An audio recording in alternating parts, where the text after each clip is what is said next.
Hi dears, welcome back. One of the most important chapters of Class 7 history is about the Delhi Sultans. The rulers of Delhi, finding out about the Delhi Sultans, the expansion of the Delhi Sultanate, and administration and consolidation under the Khiljis and Tughlaqs are mentioned in this video. Let's have a detailed explanation of these Delhi Sultanates. Delhi Sultanate was founded in 1206 and was running up to 1526. The Delhi Sultans were one of the first Islamic rulers in India who ruled the large part of the Indian subcontinent for 320 years before being taken over by the Mughals. The rulers of Delhi, the city of Delhi, which today stands as the national capital, was ruled over by many rulers over the period of time. Rajput dynasty. In the medieval era, Delhi was ruled by the Tomara dynasty and Chauhan from 736 to 1192. They ruled from early 12th century to 1165. Delhi first became a capital kingdom under Anandapala, the Tomara Rajputs. The Chauhans or Chahamanas of Ajmer defeated the Tomara Rajputs in the mid of the 12th century. Prithviraj Chauhan ruled from 1175 to 1192. Delhi became a great commercial center with the involvement of Tomaras and Chauhans. Delhiwal was the name of coins that were minted here. They had great demand and were widely circulated in and out of the city. Several rich merchants of Jena came to Delhi and settled over there.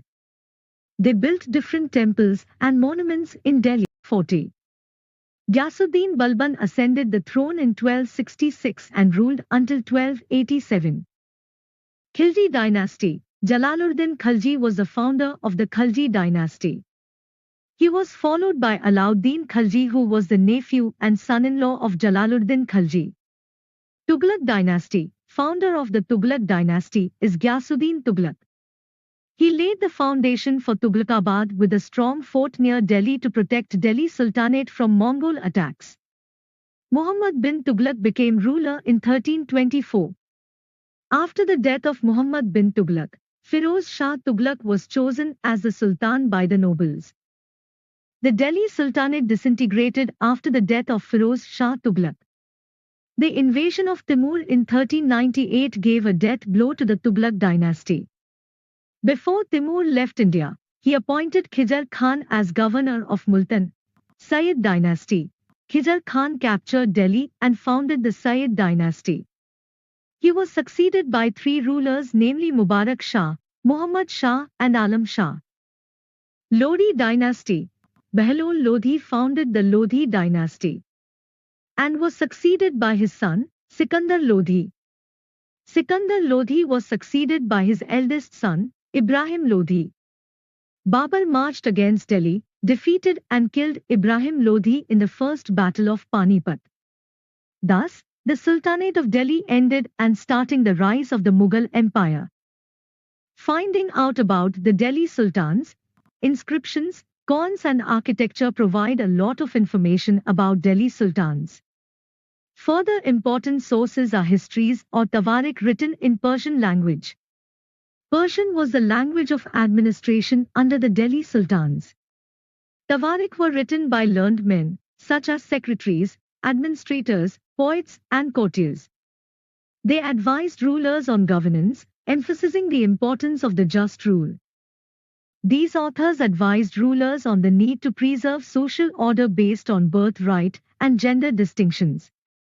Not everybody followed these ideas. Rule of Rajia Sultan is the example. The expansion of the Delhi Sultanate. How did the territories of Delhi Sultanate expand from garrison town to empire?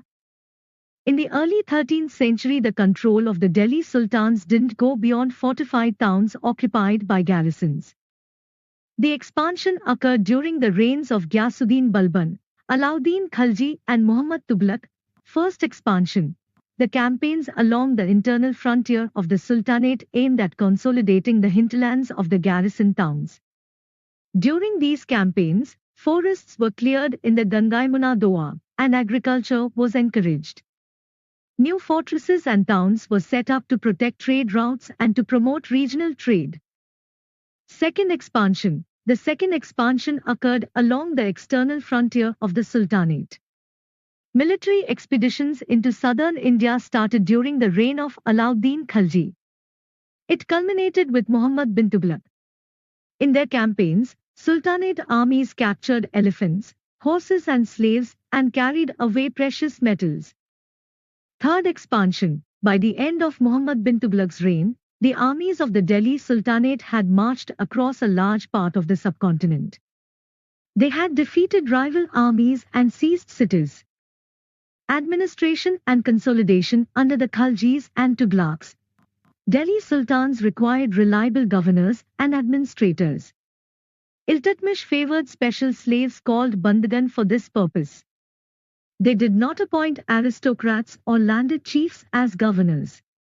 Bandagans were trained for important political offices, and the sultan could trust them. The Khaljis and Tughlaqs continued this tradition and raised people from humble birth to high positions. They were appointed as generals and governors.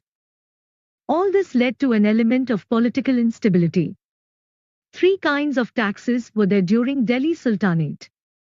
They are kharaj, it was a tax on cultivation. It was about 50% of total produce of the land of a peasant.